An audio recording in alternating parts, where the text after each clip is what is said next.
Welcome to வீட்டு kitchen. சண்டேனாலே எல்லாரும் non veg சாப்பிடணும்னு ஆசைப்படுவோம்.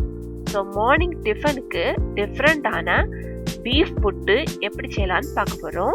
ஃபுல் வீடியோவையும் கடைசி வரைக்கும் ஸ்கிப் பண்ணாமல் பாருங்கள். அதுக்கு முன்னாடி எங்கள் சேனலை இது வரைக்கும் நீங்கள் சப்ஸ்கிரைப் பண்ணாமல் இருந்தீங்கன்னா சப்ஸ்கிரைப் பண்ணுங்கள். சப்ஸ்கிரைப் பண்ணிவிட்டு பக்கத்தில் இருக்கக்கூடிய பெல் ஐக்கானே ப்ரெஸ் பண்ணுங்கள். அப்போ தான் நாங்கள் போடக்கூடிய வீடியோஸ் உங்களுக்கு நோட்டிஃபிகேஷன்ஸில் வரும். ஒரு குக்கரில் 1/2 கிலோ பீஃபை இந்த மாதிரி குட்டி குட்டி பீஸாக கட் பண்ணி வச்சுருக்கேன். இது கூடால ஃபஸ்ட் நாம் இஞ்சி பூண்டு பேஸ்ட் சேர்த்துக்கலாம். 1 டீஸ்பூன் நல்ல மிளகு பொடிச்சு வச்சுருக்கேன், அதையும் சேர்த்துக்கலாம். அப்புறம் மிளகாய்த்தூள் சேர்த்துக்கலாம், 1 டீஸ்பூன் சேர்த்துக்கிறேன். 1/4 டீஸ்பூன் அளவுக்கு மஞ்சள் தூள் சேர்த்துக்கிறேன். தேவையான அளவுக்கு உப்பு சேர்த்துக்கலாம். இதில் ஒரு 1/2 கப் அளவுக்கு தண்ணி சேர்த்து வேக வச்சு எடுத்துக்கலாம். இனி இதை வேக வச்சு எடுத்துக்கலாம். பாருங்கள், இப்போ நான் ஒரு 8 விசில் வச்சுருக்கேன். பீஃப் நல்லா வெந்திருக்கு. நீங்கள் எடுக்கக்கூடிய குக்கரோட சைஸுக்கு ஏற்றாக்கில் விசில் வச்சுக்கோங்க. ஸ்டவ் ஆன் பண்ணி ஒரு பேன் வச்சுருக்கோம். அதில் ஃபஸ்ட் நாம் ஆயில் விட்டுக்கலாம். எண்ணெய் சூடானதும் அதில் பெருஞ்சீரகம் சேர்த்துக்கலாம்.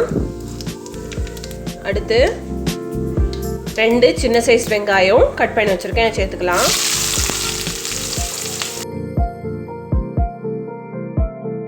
கூடால 2 பச்சை மிளகாய், அப்புறம் இஞ்சி பூண்டு பேஸ்ட்டு எல்லாம் சேர்த்து நல்லா வதக்கிக்கணும்.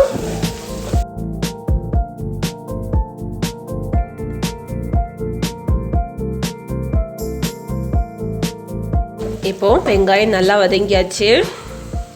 இனி நாம் ஒரு தக்காளியை சின்னதாக கட் பண்ணி வச்சுருக்கேன், அதையும் சேர்த்து வதக்கிக்கலாம்.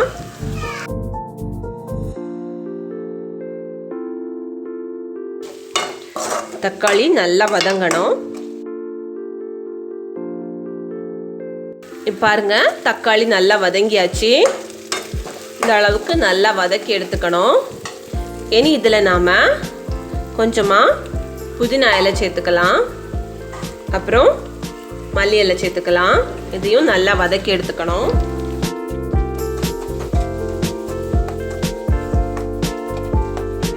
அடுத்து நம்ம இதில் மசாலா சேர்க்க போகிறோம். 1/4 டீஸ்பூன் அளவுக்கு மஞ்சள் தூள், 1 டீஸ்பூன் அளவுக்கு மிளகாய் தூள் சேர்த்துக்கிறேன். இப்போ மசாலாவையும் நல்லா வதக்கி எடுத்துக்கலாம். இனி இதில் நாம் வேக வச்ச அந்த பீஃபை சேர்த்து மிக்ஸ் பண்ணிக்கலாம்.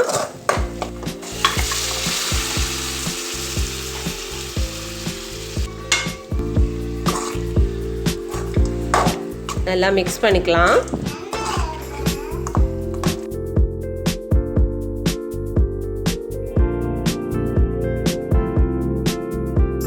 இந்த மாதிரி மிக்ஸ் பண்ணிவிட்டு இனி இதில் கரம் மசாலா தூள் ஒரு 2 டீஸ்பூன் அளவுக்கு சேர்த்துக்கலாம்.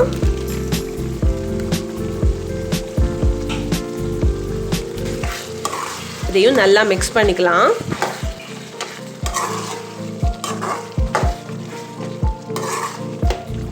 எலும்பில்லாத பீஸ் பார்த்து எடுத்துக்கோங்க. எனக்கு இதில் 1-2 துண்டு எலும்பு கிடக்கு. புட்டுக்கு போய் மீதி இருந்துச்சுன்னா நம்ம சாதத்துக்கும் எடுத்துக்கலாம். அதனால் நல்ல சின்ன சின்ன பீஸாக கட் பண்ணி நல்லா வேக வச்சு எடுத்துக்கோங்க. இப்போ நல்ல டேஸ்ட்டாக கிடைக்கும். பாருங்கள், இப்போ நமக்கு கிரேவி சூப்பராக ரெடி ஆகியாச்சு. இந்த பக்குவத்துக்கு இருக்கணும். அப்போ தான் நமக்கு புட்டில் போட்டு நம்ம வேக வைக்கும்போது அந்த மசாலா வந்து புட்டில் இறங்கி இருக்கும். கடைசியாக இதில் கொஞ்சம் போல் புதினாவும் கொத்தமல்லியும் சேர்த்துக்கலாம். சேர்த்துட்டு ஸ்டவ் ஆஃப் பண்ணிக்கலாம். அடுத்து நாம் புட்டுக்கு மாவு வரைச போகிறோம். அதுக்கு புட்டு மாவு எடுத்து வச்சுருக்கேன். நீங்கள் வீட்டில் எடுக்கக்கூடிய புட்டு மாவாக இருந்தாலும் சரி, இல்லை கடையில் வாங்கக்கூடிய புட்டு மாவாக இருந்தாலும் சரி. இதில் நான் 1 கப்பு புட்டு மாவு எடுத்திருக்கேன். அதுக்கு தேவையான அளவுக்கு சால்ட்டு சேர்த்துக்கலாம். ஃபஸ்ட்டு நாம் ட்ரையாக மிக்ஸ் பண்ணிக்கலாம். இனி இதில் கொஞ்சம் கொஞ்சமாக தண்ணி ஆட் பண்ணி மிக்ஸ் பண்ணிக்கலாம்.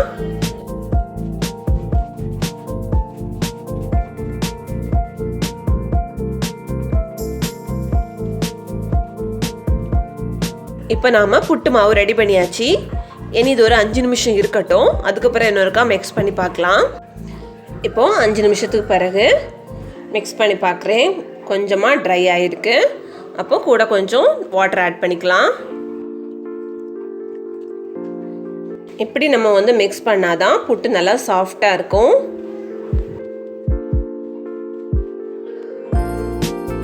பாருங்க, இப்போ பிடிச்சா பிடிபடும், உருத்துனா அழகாக உதிரியாக போயிடும்.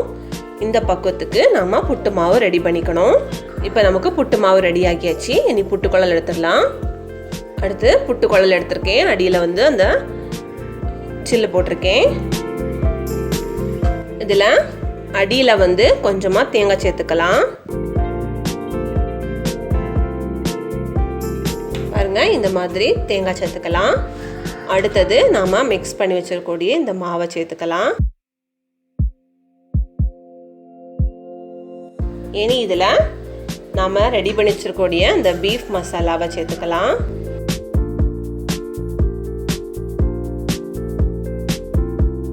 இனி அடுத்து மாவு சேர்த்துக்கலாம். அடுத்தது பீஃப் மசாலா சேர்த்துக்கலாம். அடுத்து மாவு சேர்த்துக்கலாம். இனி ஒருக்கா பீஃப் சேர்த்துக்கலாம். இனி மேலாட்டி கொஞ்சமாக மாவு வச்சுட்டு கடைசியாக கொஞ்சமாக தேங்காய் வச்சுக்கலாம். இப்போ நம்ம புட்டு குழல் ரெடி பண்ணியாச்சு.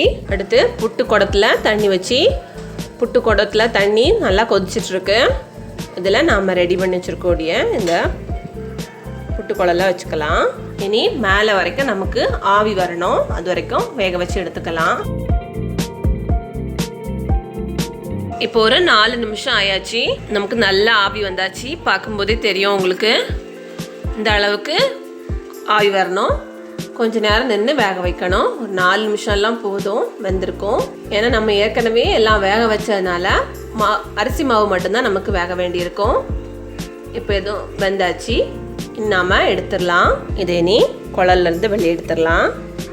பாருங்க, நம்மளோட பீஃப் புட்டு எவ்வளோ சூப்பராக ரெடி ஆகியிருக்குன்னு. மசாலா அந்த புட்டில் இறங்கி ரொம்ப டேஸ்டாக இருக்கும். நான்வெஜ் சாப்பிட்றவங்க யார் வேணாலும் இதை சாப்பிடலாம். ரொம்ப டேஸ்டாக இருக்கும். இதை நீங்கள் உங்கள் வீட்டில் ட்ரை பண்ணி பாருங்கள். ட்ரை பண்ணி பார்த்து உங்களோட கமெண்ட்ஸை எங்களுக்கு மறக்காமல் சென்ட் பண்ணுங்கள். இந்த வீடியோ பிடிச்சிருந்துன்னா இந்த வீடியோவை நீங்கள் லைக் பண்ணுங்கள், ஷேர் பண்ணுங்கள். மறக்காமல் வீட்டு கிச்சனை சப்ஸ்கிரைப் பண்ணுங்கள். தேங்க்யூ.